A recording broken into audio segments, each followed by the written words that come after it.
Bonjour, bonsoir. En fonction de votre zone géographique, nous sommes donc réunis pour le webinaire, la troisième de la série. Et nous allons donc parler du renforcement des systèmes de données pour la gestion donc, sécurisée, la gestion sanitaire sécurisée. Nous nous excusons pour le retard avec lequel nous commençons, mais je voudrais rappeler un certain nombre de choses avant que nous commencions. En premier lieu, veuillez faire en sorte d'éteindre votre micro, sauf pendant la période de questions et réponses. Deux, vous pouvez utiliser la chat pour poser vos questions ou faire des commentaires.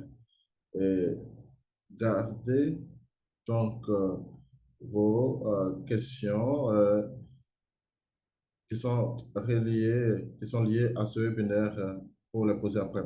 Et nous sommes toujours disponibles à l'issue de ce webinaire. Si vous avez des questions sur la question, sur le thème, vous pouvez également passer au canal d'interprétation française en cliquant sur le symbole interprétation, sur le globe d'abord, ensuite interprétation et choisissez la langue de votre choix.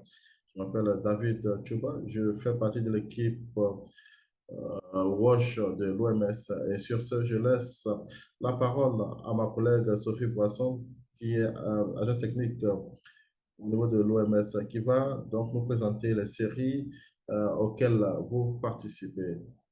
Encore une fois, soyez la bienvenue. Merci. Je vais faire une petite introduction à cette série de webinaires. Nous savons que nous devons accélérer le progrès sur l'assainissement et nous avons besoin de 5 ans pour cela. Et au même moment, vu le contexte actuel, nous devons savoir mieux coordonner et s'aligner. Et il est, quand je parle d'aligner, c'est s'aligner sur l'objectif ODD 6. Il y a également des lacunes ou des gaps dans le domaine de SMS et de l'assainissement résilient au climat. Et au fil des années, l'OMS et l'UNICEF ont travaillé de concert sur les questions de l'assainissement et de WASH. Et nous sommes sur la même longueur d'onde en ce qui concerne Game Plan et les guides. Donc, nous allions sur les recommandations et les principes clés.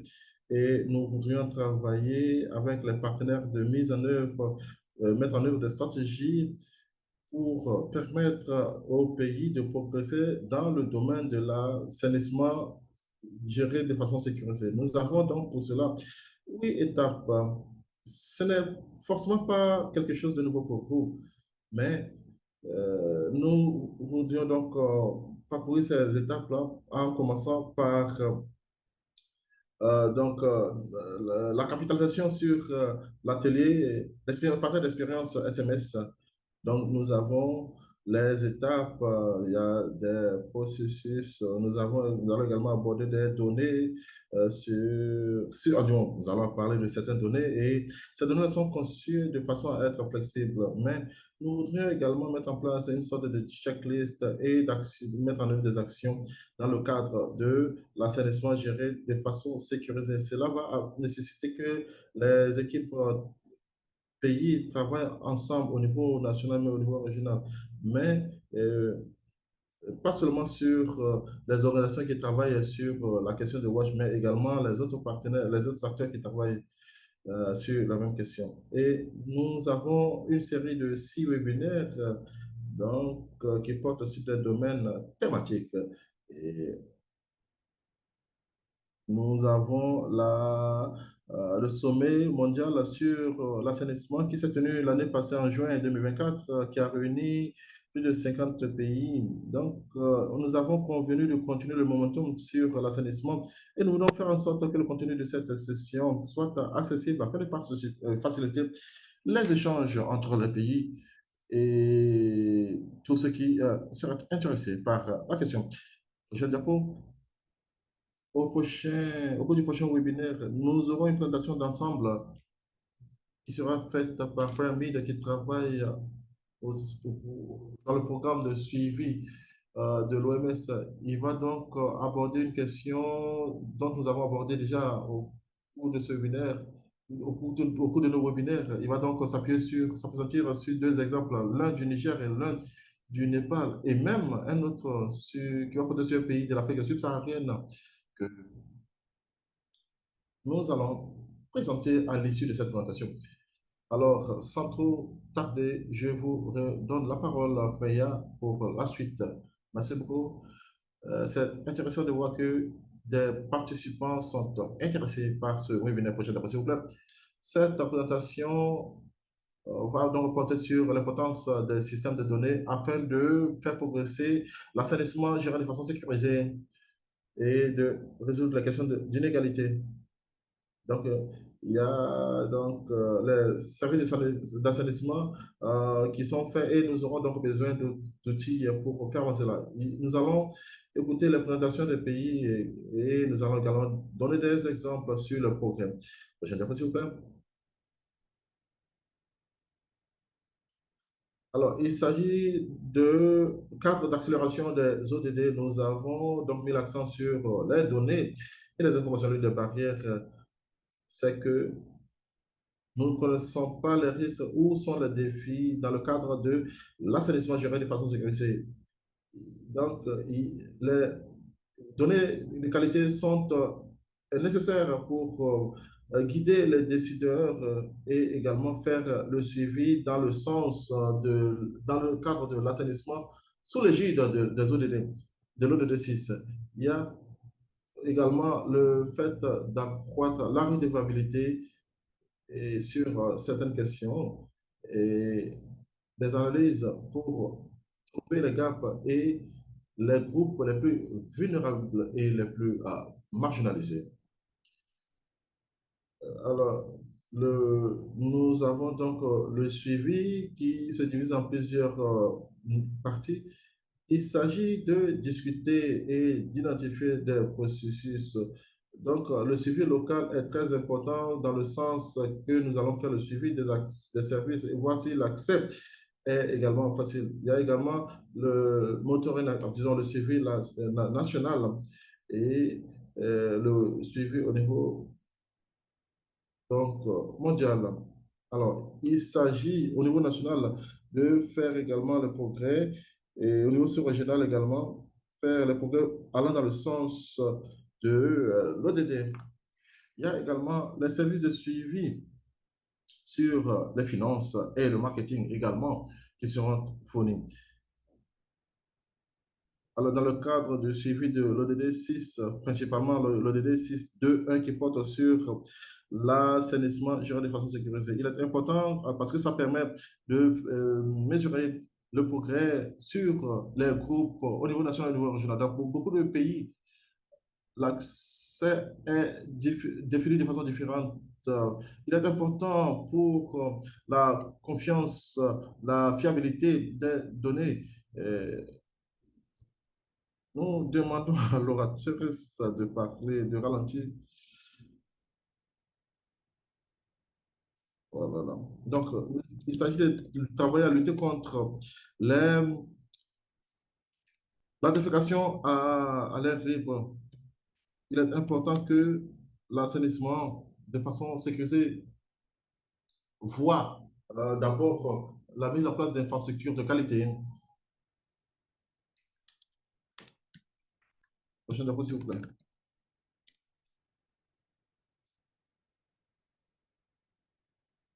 Comment nous définissons les services d'assainissement gérés de façon sécurisée? Il y a plusieurs domaines et il y a trois façons qui permettent d'appeler certains services, certains aspects, services gérés de façon mesurée. Donc, nous avons là le traitement des déchets ou des eaux usées, pardon, hors site, également la vidange et donc le traitement de ces excrétants-là.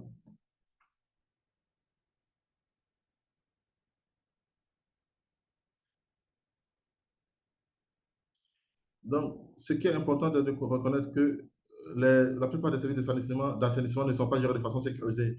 Et les flèches rouges illustrent les services qui ne sont pas gérés de façon sécurisée. Par exemple, les eaux, disons, la chasse qui permettent d'évacuer certaines eaux dans les toilettes. Il y a peut-être souvent le manque de centres de traitement des eaux usées et cela nécessite une formation de personnel. Donc, l'ODD 6.2.1 nécessite de se conformer, par exemple, aux normes internationales. Donc, voici un certain nombre de choses qui nous avons, par exemple, besoin de données et pour cela, il y a des données. Il y a également des gaps que nous observons.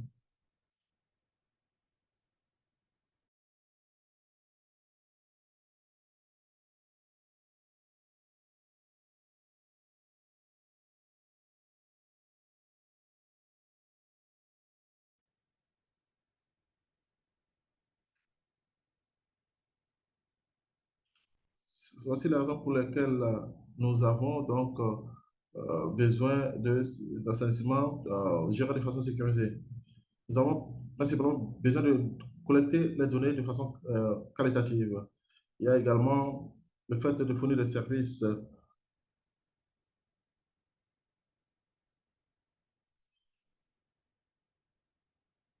Donc, ce tableau montre beaucoup de sources de données et qui rentrent dans la fourniture des services.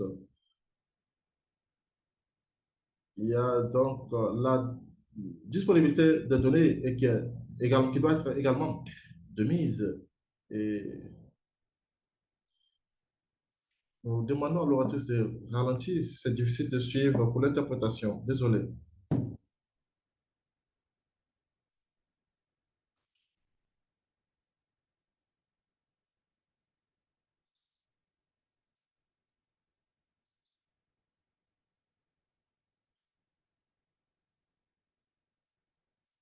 Donc, le GMP porte sur la collecte des sources de données, avoir des données venant des ministères, par exemple, et des informations qui permettent d'avoir une idée sur l'état de l'assainissement.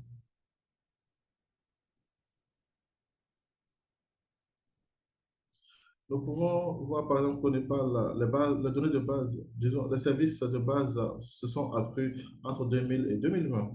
Et cela s'est appuyé sur un certain nombre de données.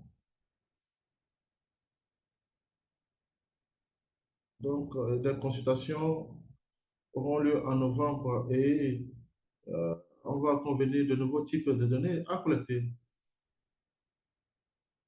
Il faut également travailler à accroître les services d'assainissement dans les écoles et dans les autres infrastructures. Prochaine question, s'il vous plaît.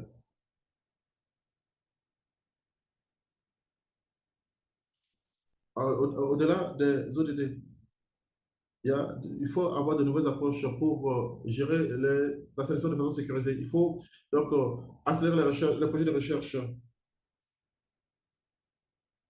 Il faut donc faire le suivi des systèmes WASH. Il faut reconnaître que beaucoup d'organisations connaissent les avantages de la sélection de gérer de façon sécurisée. Cela permet de savoir comment les pays font un progrès et permet également de comparer les différents systèmes, les systèmes dans les différents pays. Donc, ce programme est conçu de façon à accélérer, du moins à renforcer donc, les systèmes d'assainissement et voir comment nous pouvons accroître les processus et causer un impact.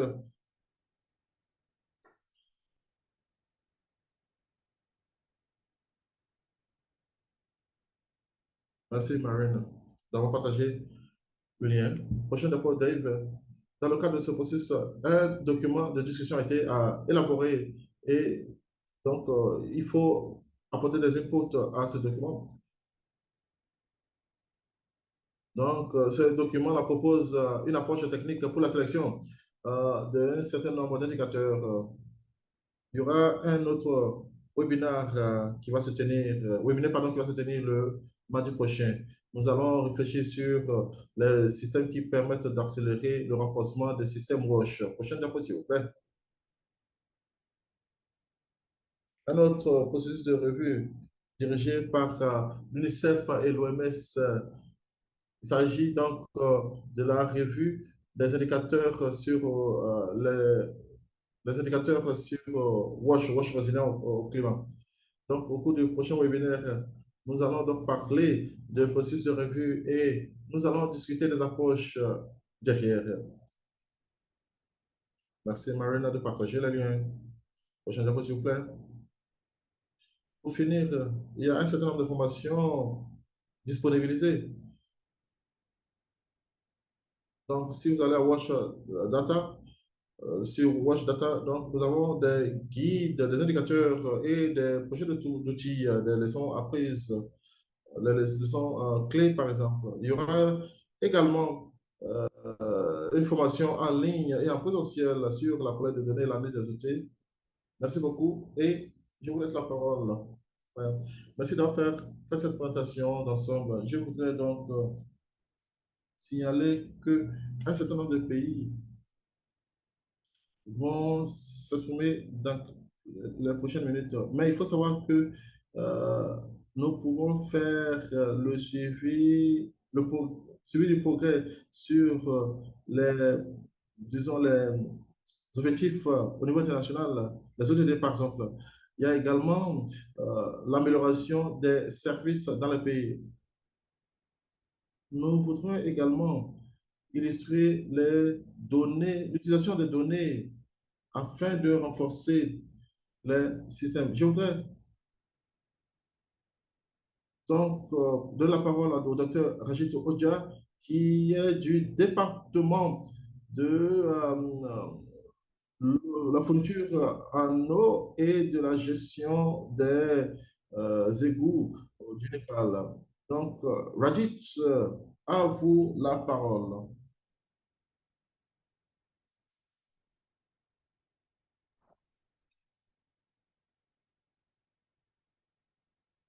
En 2015, le Népal a été déclaré comme un État fédéral. Et donc, on est passé donc du système centralisé au système délocalisé. Et c'est là où on a instauré donc l'idée donc de des plans donc d'assainissement. Donc, la plupart des fonctions donc en matière de wash étaient donc dévolues aux communes. Diapo. J'ai déjà mentionné ceci. Donc, là où on en est maintenant en termes de données, c'est qu'il y a deux points de données que nous devons renforcer. Donc, l'un au niveau donc, des autorités locales et auprès aussi donc, des fournisseurs de services. Diapo. Diapo. Vous pouvez continuer. Et donc, il y a plusieurs acteurs qui sont impliqués dans la préparation donc, des WashMES. Et ce qu'on fait, c'est qu'on a commencé donc à collecter les données sur la fourniture des services d'eau et d'assainissement à travers, dans le cadre donc, du suivi conjoint et du programme de suivi conjoint. Et on a aussi commencé à prendre les données en lien avec l'assainissement. Donc, cela nous a permis aussi donc, à aider les autorités locales à mettre en place ces systèmes.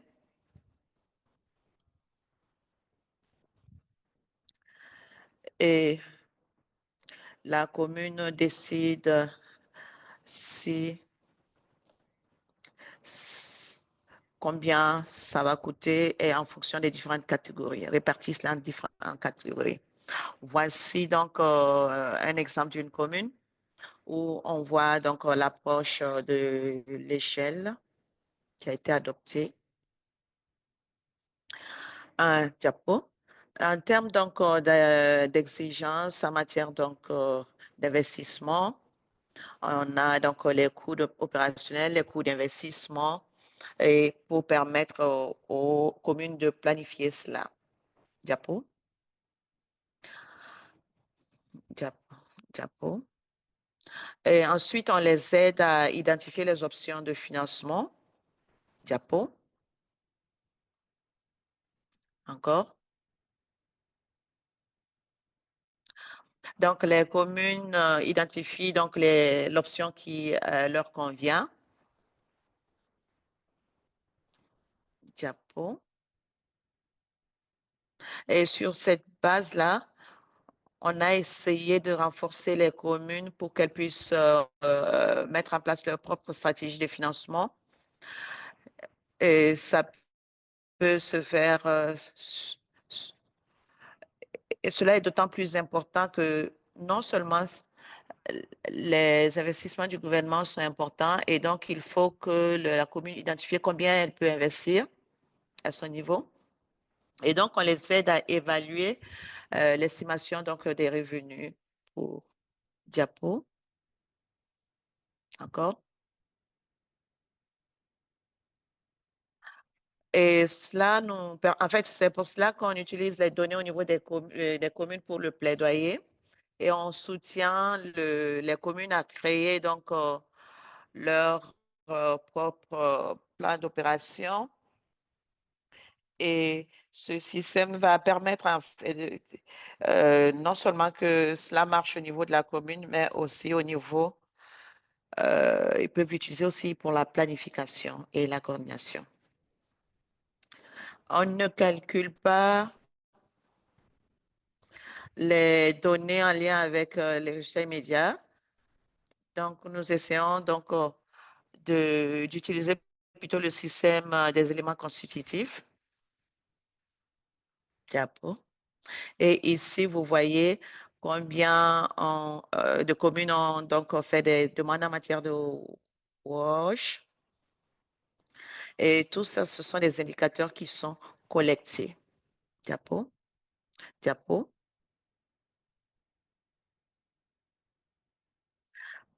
Donc, la plupart des données en lien avec la fourniture des services d'eau sont pas complètement complets, mais nous avons besoin donc de beaucoup plus d'informations pour ce qui concerne la chaîne de valeur de l'assainissement. Nous essayons donc d'avoir des données en lien avec la chaîne de service pour pouvoir combler les lacunes qui auraient été identifiées. Voici un exemple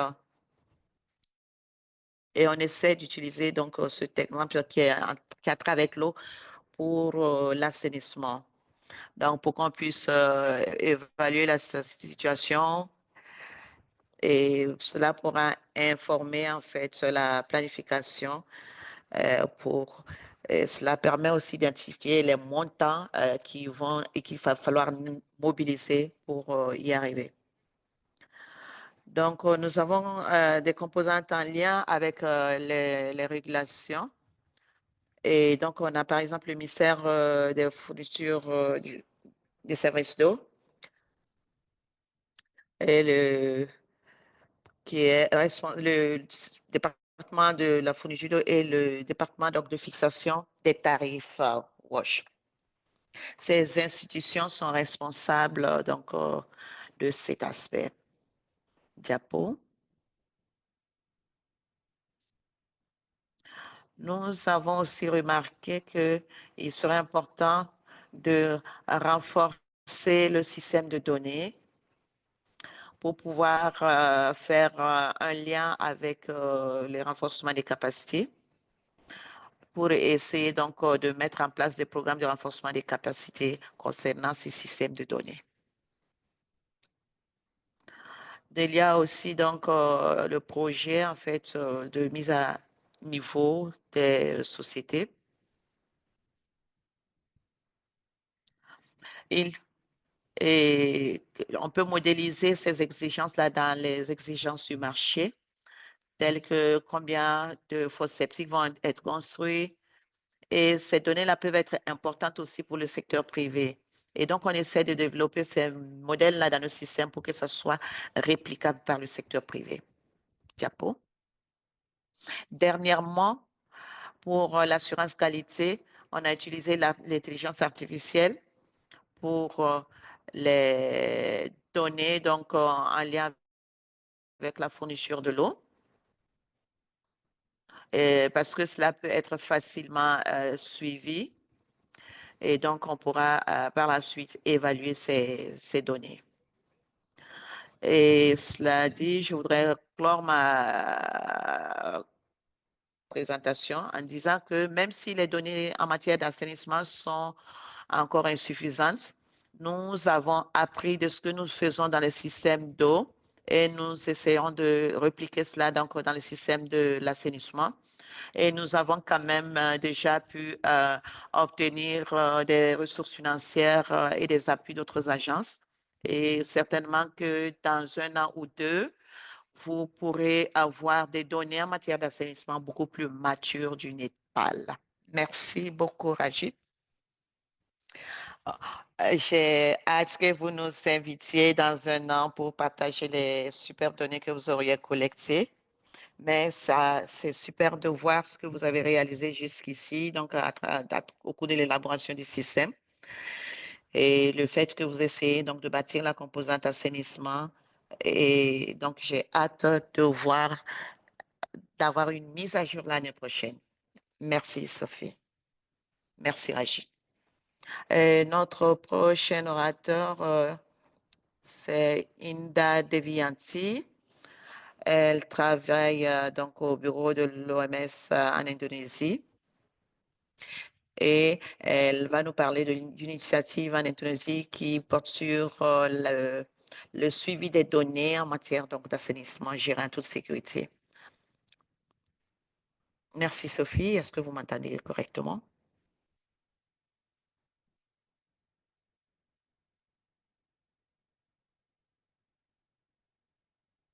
Bonjour, bon après-midi, bonsoir. Et merci de l'occasion donc de partager et d'apprendre aussi des autres pays. Je vais partager l'expérience de l'Indonésie. Diapo.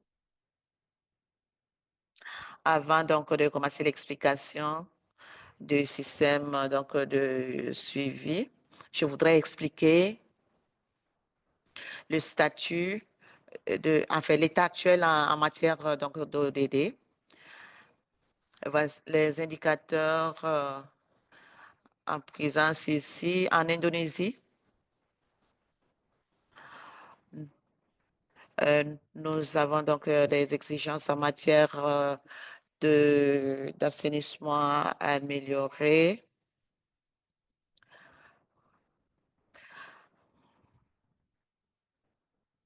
Et deuxièmement, nous avons aussi donc des indicateurs un peu différents par rapport à la définition donc de l'assainissement gérant en toute sécurité. Nous considérons comme gérant en toute sécurité quand on peut faire la vidange entre 2 et 5 ans. Il y a eu donc une augmentation importante donc de ces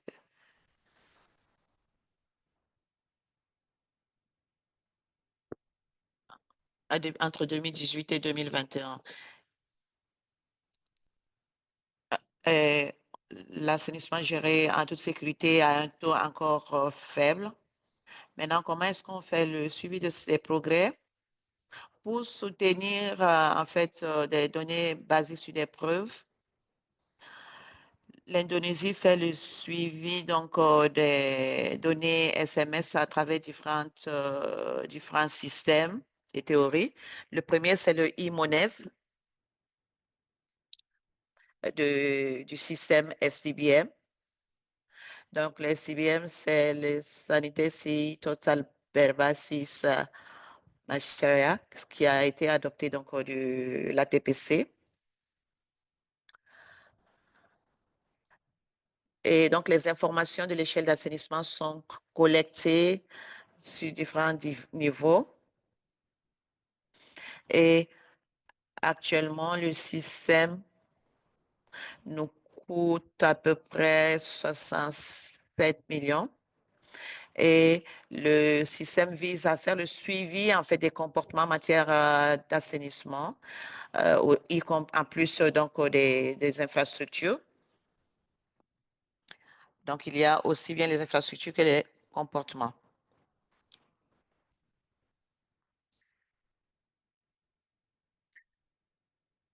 Ensuite, on affine les données pour permettre au gouvernement donc d'améliorer l'assainissement, la situation de l'assainissement et des comportements. Et nous avons aussi donc la communauté de pratique sur l'hygiène des mains. Et il y a aussi donc l'eau potable et l'alimentation, les déchets solides et les déchets liquides.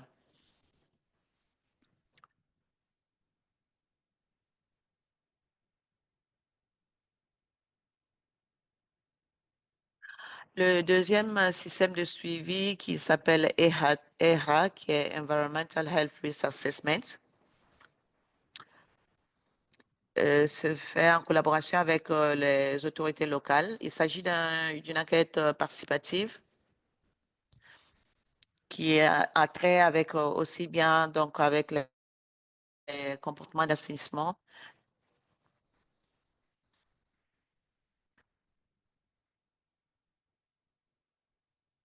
Donc, cela inclut le type donc d'ouvrage d'assainissement, les risques d'infiltration, la structure des toilettes, la propreté, les pratiques de vidange et le coût et l'abordabilité en fait de l'évacuation ou des vidanges et les risques d'inondation.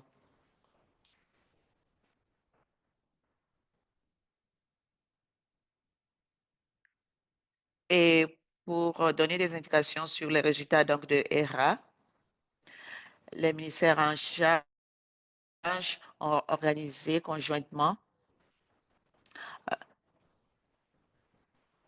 et dans tous les 28 provinces et dans les districts vulnérables et à haut risque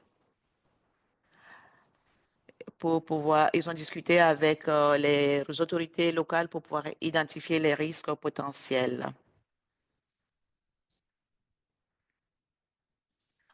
Et MONEF et le ERA permettent de collecter des données, mais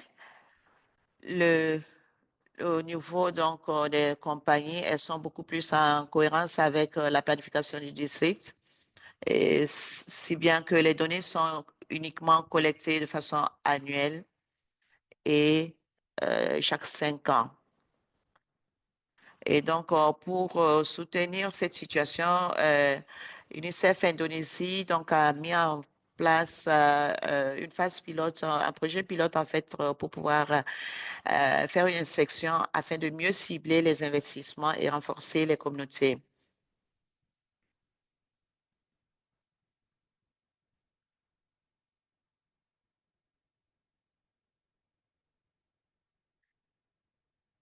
Et ils ont alloué peut-être une ou deux par village.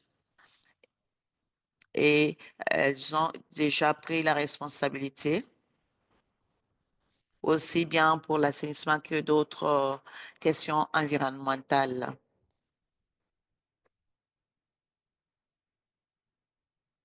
et d'autres questions urgentes dans le domaine environnemental.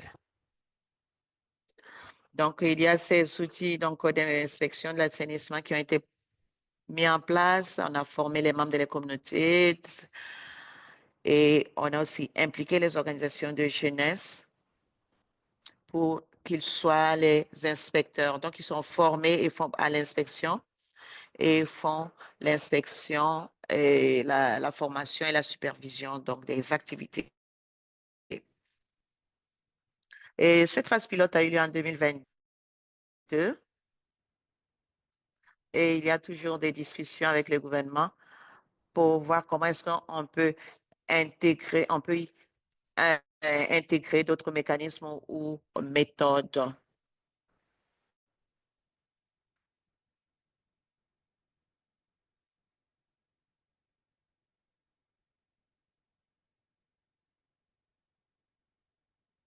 Donc, on travaille de sorte à pouvoir assurer que les interventions sont interliées, interconnectées. Et il y a des défis toujours qui demeurent, y compris les ressources humaines concernant qui va conduire ces inspections et ces enquêtes, la collecte des données. Et il y a aussi une faible mise en œuvre, en fait, une mise en œuvre inconsistante en fonction des régions. Et bien sûr, il nous faut mieux intégrer cela dans le financement stratégique élargi. Et en réponse à ces défis-là, nous travaillons avec les partenaires tels que l'UNICEF et d'autres partenaires en développement pour soutenir le ministère de la Santé et le gouvernement. Nous avons aussi donc mis beaucoup d'efforts et nous avons prévu donc de soutenir le service d'inspection de l'assainissement.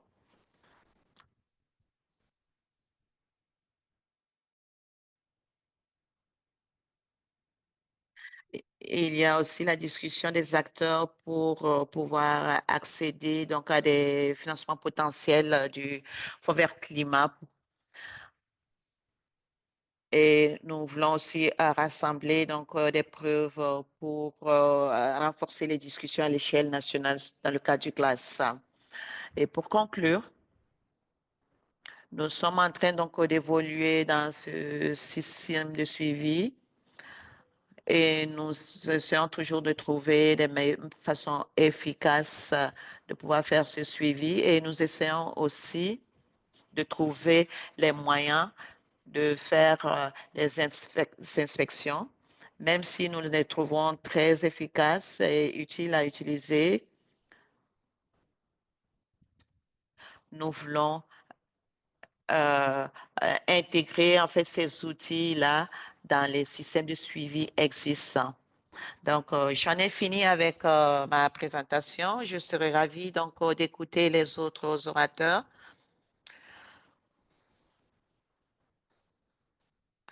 Merci beaucoup pour cette présentation et ça fait plaisir donc de comprendre tous ces systèmes et comment différents ministères travaillent ensemble pour pouvoir faire la planification. Vous avez parlé des ressources humaines et renforcement des capacités. Vous avez également soulevé le besoin d'avoir des émotions collectives. Et maintenant, nous allons passer à notre dernière représentation, Choukou Moussé qui va donc nous entretenir sur le travail qu'ils font dans le cadre des données, des systèmes de données d'assainissement et parler de l'État et des défis ainsi que des recommandations. Merci beaucoup, Sophie. C'est content de faire partie, de participer à ce webinaire. Bonjour. Sophie a donc parlé de renforcement des initiatives de renforcement des systèmes de données et l'objectif, c'est de renforcer le système de données au niveau local. Ça veut dire que notre focus porte sur le niveau municipal et d'informer le décideur politique. Donc, voici un peu le travail que nous faisons. Et nous apportons un soutien technique tout en faisant une analyse du paysage. Je pense que le temps a déjà été donné et nous avons besoin de données non, appelées NSS, pardon. Et Cela va donc nous permettre de répondre aux besoins des services publics et également se conformer conformer à ce que, aux normes internationales.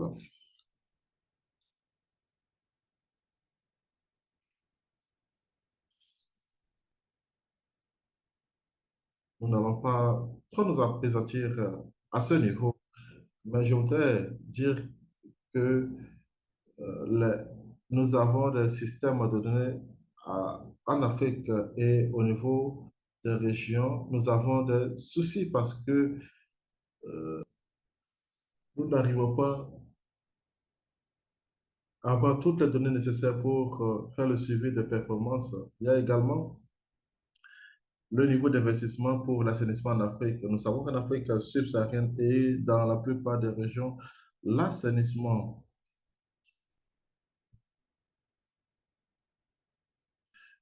constitue le service de premier ordre auquel les populations aspirent. Donc, nous avons analysé le paysage pour comprendre les systèmes de données d'assainissement sans égout. Et nous avons donc pensé à savoir, à connaître un peu le système de données. En plus de cela, nous avons produit une revue basée sur la recherche pour comprendre les différentes dynamiques et les autres présenteurs ont déjà abordé cette question. C'est difficile d'avoir des ressources fiables et qui ne s'épuisent pas. Et donc, dans notre étude, nous avons essayé de travailler avec 21 acteurs dans la région.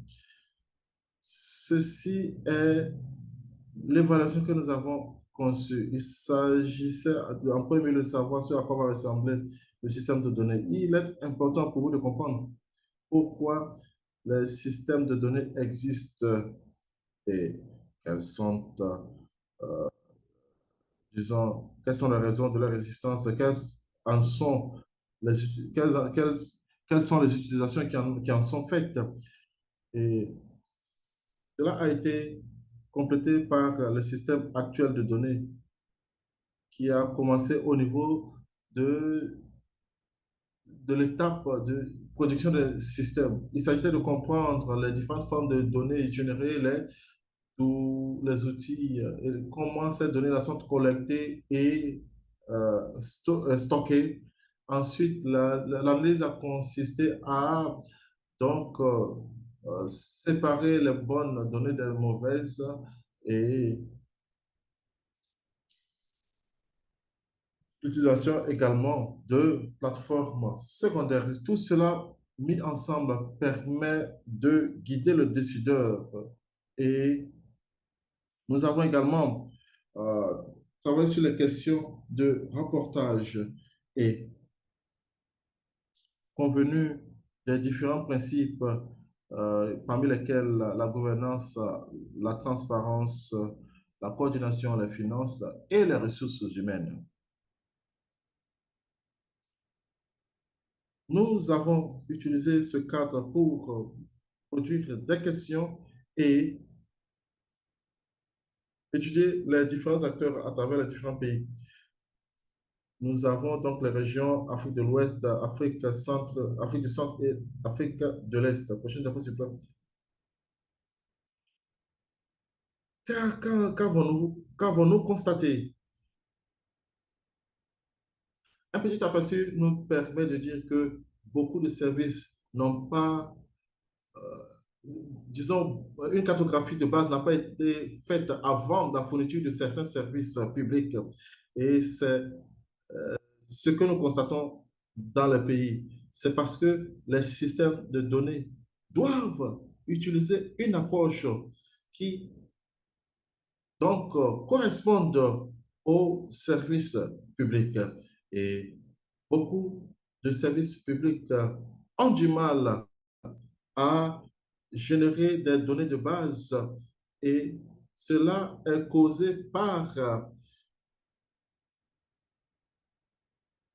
les différents coûts qui accompagnent la cartographie et la production de données des services publics.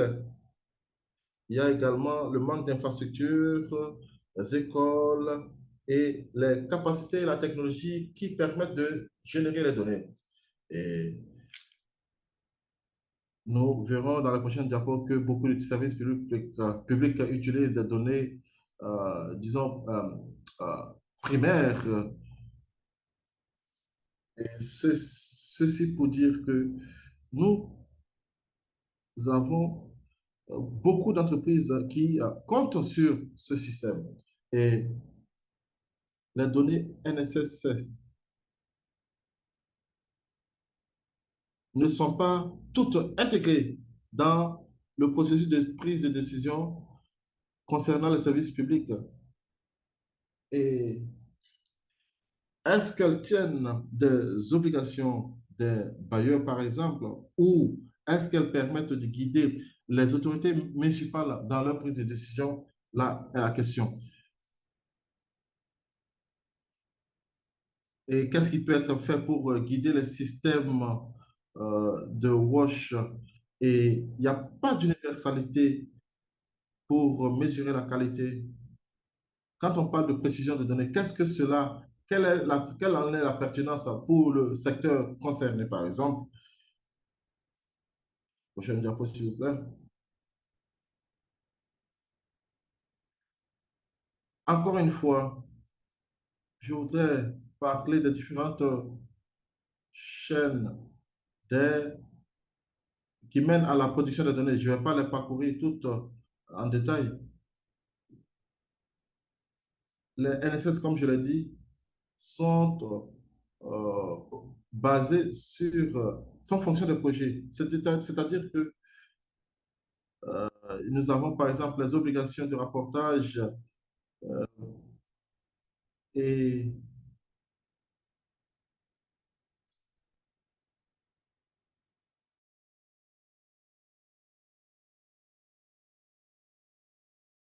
et les KPI qui sont définis, mais ne permettent pas de former concernant les services publics, même si cela est prescrit par les organismes de réglementation et les bailleurs ainsi que les partenaires. Il y a également la culture de données qui exacerbe, qui accroît, par exemple, les défis. Il y a également,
alors, en ce qui concerne les analyses, prochaine d'après, s'il vous plaît, lorsque vous parlez de l'analyse des données, vous voyez, parce que parce que les données sont fragmentées, et comme je l'ai dit, beaucoup d'entreprises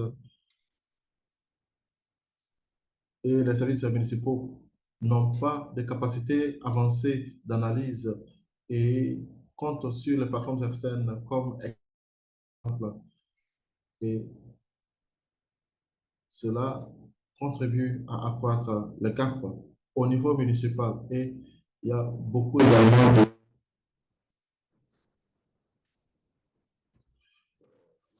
gouvernance qui également constitue une pesanteur. Et beaucoup de services municipaux ne disposent pas de modules robustes d'assainissement, par exemple. En ce qui concerne l'opérationnalisation des données, comme je l'ai dit, c'est pour se conformer aux obligations de rapportage. Et comme je l'ai dit, beaucoup de services municipaux ne disposent pas de système de données dont ils tiennent compte dans le cadre de leur prise de décision. Et les données, même si elles existent, sont fragmentées et limitent les possibilités post-projet à cause cohérente des données et compte également beaucoup sur les systèmes informatiques et ne dispose pas de système MEL ou d'évaluation au sein de leurs équipes. Prochaine diapo, s'il vous plaît. Certaines des opportunités existantes, disons, quand vous regardez de façon détaillée, il y a des recommandations qui sont faites partenaires, les services municipaux, les services publics et le gouvernement. Il est important, par exemple, de normaliser ou standardiser les protocoles de données. Il faut savoir que beaucoup suivent une approche PML et si c'est de haut vers le bas, il n'y aura donc pas une appropriation au niveau de la base. Et il faut également investir dans l'infrastructure digitale ou numérique. Les institutions, c'est étonnant de voir que les institutions utilisent toujours les systèmes basés sur la paperasse et cela réduit donc leur efficacité dans la gestion, dans la production de données. Il faut penser à comment harmoniser les différents outils afin d'optimiser les ressources. Il y a également le renforcement de capacités au niveau local. Il s'agit de renforcement des capacités, pas seulement en termes de technologie d'information, mais les systèmes de données eux-mêmes. Comment faire en sorte que ces données-là informent le décideur politique. Il y a également les systèmes de suivi intégrés,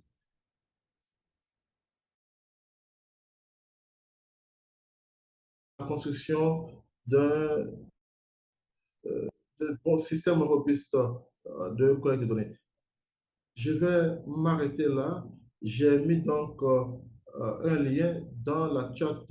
Et pour résumer, je voudrais dire que ce que nous avons fait sur les différents sites consiste à élaborer des thèmes de référence qui portent sur les services publics en Afrique subsaharienne. Et quels sont les thèmes de référence pour les NSS et nous avons bien évidemment tenu compte des services publics qui disposent des systèmes de données et de ceux qui n'en disposent pas.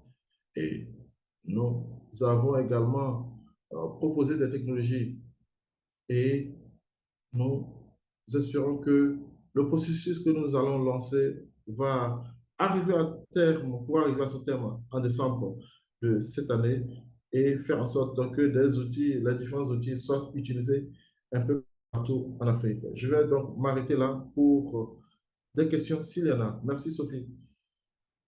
Merci beaucoup pour cette présentation instructive sur certaines questions.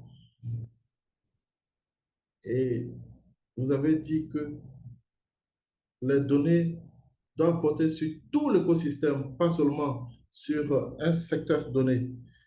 Disons, quand on parle de système de données, la collecte, la normalisation, les protocoles, tout cela, le renforcement des capacités humaines pour faire en sorte que les données soient utilisées de façon efficace. Cela doit être de mise. Merci beaucoup pour cette présentation. Choco, je vois que nous sommes pris par le temps. Si vous avez des questions brûlantes, n'hésitez pas à les mettre dans la chat. Dave, peut-être voudriez-vous vérifier s'il y a des commentaires ou des questions. Et, ou si vous voulez lever la main pour poser la question, vous pouvez le faire. Si vous avez donc des questions brûlantes, parce que là, nous sommes pris par le temps, nous allons prendre quelques questions, apporter des réponses et clôturer ce webinaire. Merci. Je jette un coup d'œil dans la chat et je ne vois pas de questions posées et je crois que nous avons assez de temps pour prendre au moins une ou deux questions. Je vois un ami qui a posté quelque chose dans la chat. Je voudrais donc, il dit ceci, je voudrais donc voir plus de solutions afin donc de mettre fin à cette approche du haut vers le bas. Donc, il y a une question de la part de Ayodebele. Comment faire la domestication? Oliane, est-ce que vous voudriez bienvenue poser votre question oralement? S'il vous plaît, parce que là, j'ai perdu la question devant moi.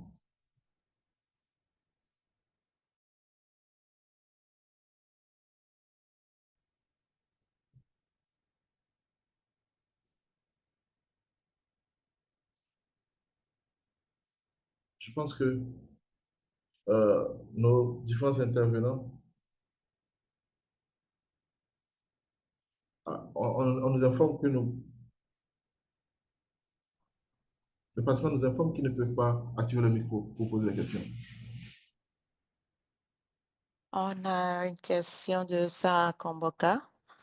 Je vais vous permettre de prendre la parole. Bienvenue, Sarah, et dites-nous quelle est votre question.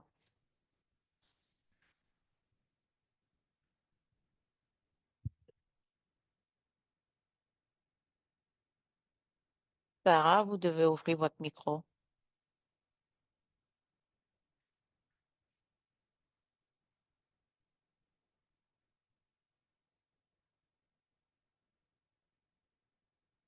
Sarah, est-ce que vous voulez bien ouvrir votre micro pour pouvoir prendre la parole?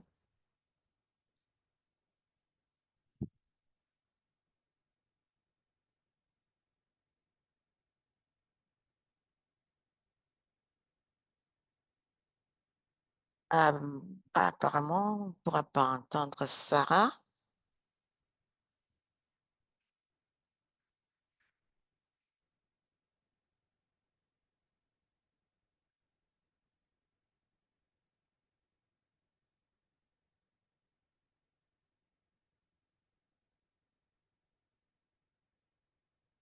Alors, apparemment, il y a un problème avec la fonction pour ouvrir le micro. J'en suis désolée.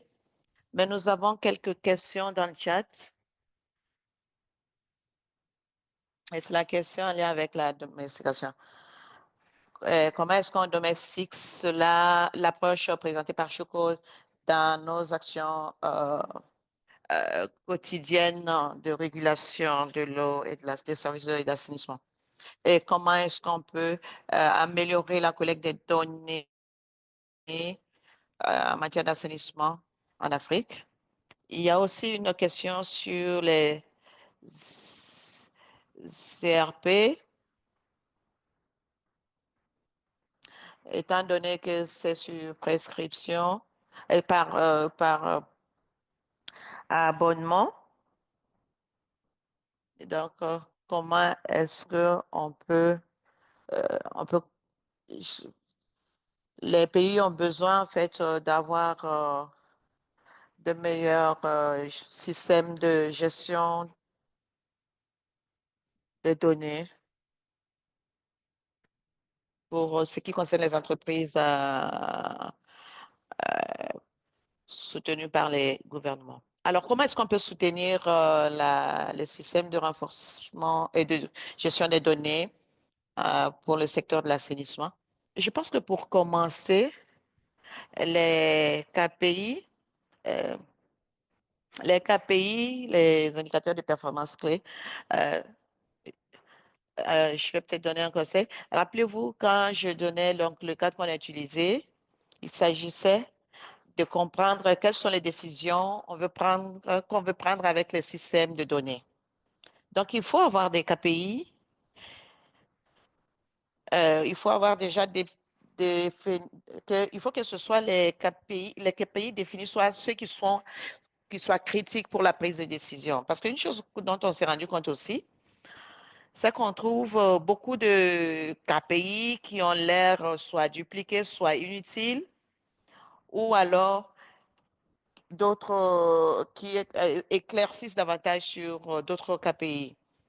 Donc, il faut avoir donc des KPI qui permettent de répondre à des questions critiques. Et il faut aussi que les sociétés, les compagnies soient impliquées dans le processus pour que ça ne soit pas juste du haut vers le bas, mais aussi du bas vers le haut. Et il faut aussi que les KPI soient au-delà des structures de régulation des services d'eau. Parce que même si il y a beaucoup de données, c'est très peu qui sensibilisent, qui sont sensibles aux structures de régulation. Et donc, il faut avoir des orientations, suffisamment d'orientations, parce que actuellement, les gens font ce qu'ils pensent être juste, hein. Donc, il n'y a pas, en fait, d'orientation ou de directives standardisées ou des procédures d'opération standard. Et il faut aussi tirer les leçons d'autres secteurs. Par exemple, le DSI a réussi tout simplement parce qu'il y avait beaucoup d'orientations et beaucoup de principes. Par exemple, il faut que les données soient utiles au moment où ça s'est généré, qui est responsable de quel niveau de données, qui définit la qualité des données. Et ça donne clairement des définitions jusqu'à l'échelle de prise de décision élargie. Et il faut aussi parler des profils des personnes qui utilisent les données, comme je l'ai mentionné tantôt. Et donc, ce qu'on a actuellement, c'est des gens qui s'attardent beaucoup plus sur les infrastructures. Et pour ce qui concerne l'amélioration donc, des données d'assainissement, je dirais encore une fois de plus qu'il faut qu'on renforce nos capacités, mais que ce soit dans une perspective de beaucoup de changements en fait d'état d'esprit. Je pense que par exemple au niveau donc, communautaire, à la base, il y a beaucoup de potentiel parce que c'est là-bas qu'il y a beaucoup de travaux de maintenance qui se font et c'est là-bas aussi que beaucoup de collecte de données se fait. Et donc, il faut justement utiliser ces points de contact avec les communautés pour pouvoir générer des données. Et il faut aussi passer à la numérisation, à la digitalisation. Et pour ce faire, il faut les impliquer dans les renforcements donc, des capacités numériques pour que ces communautés-là puissent aider à générer ces données. Et je suis d'accord avec la conversation sur les ERP parce que il y a la plupart des options qui existent actuellement sont très chères et ça demande des licences. Et donc, ce que nous, on essaie de faire, c'est de négocier avec certains donc, des vendeurs de ces produits-là. Euh, et Saxon, par exemple, qui est une entreprise dont les logiciels sont beaucoup utilisés en Afrique. Et donc, nous avons entamé une conversation avec cette entreprise pour nous assurer que des données sont élaborées pour le secteur de l'assainissement et aussi si on peut avoir des frais de maintenance réduits pour les sociétés, par exemple, ou les compagnies qui voudraient avoir utilisé donc leur système. Et je sais qu'au Nigeria, il y a un module que nous essayons donc de piloter à Lagos.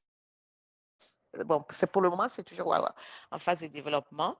Donc, je ne peux pas partager beaucoup d'informations là-dessus. Mais c'est juste pour vous dire que pour le Nigeria, on va avoir un modèle classique que nous sommes en train de tester actuellement. Et une fois qu'il va faire ses preuves, on va essayer donc de le cascader dans d'autres pays. Merci beaucoup, Choco. On va maintenant passer à la session de clôture. Et il y a beaucoup de données concernant comment est-ce qu'on fait la fragmentation des données. Donc, il y aura un document donc, de questions-réponses qu'on va partager et qui va répondre à ces questions-là. Merci beaucoup à tout le monde parce qu'aujourd'hui, on a eu beaucoup de chance d'avoir Irie Guy qui est de WaterAid qui va faire le résumé donc, de ce webinaire. Et merci Dave. Et je voulais juste dire que les présentations, en plus d'encore des expériences partagées du Népal, nous font voir clairement que l'assainissement géré en toute sécurité est bien au-delà des infrastructures. C'est tout un système. Et les pratiques, les 8 étapes pratiques qui ont été présentées au début nous offrent une feuille de route claire.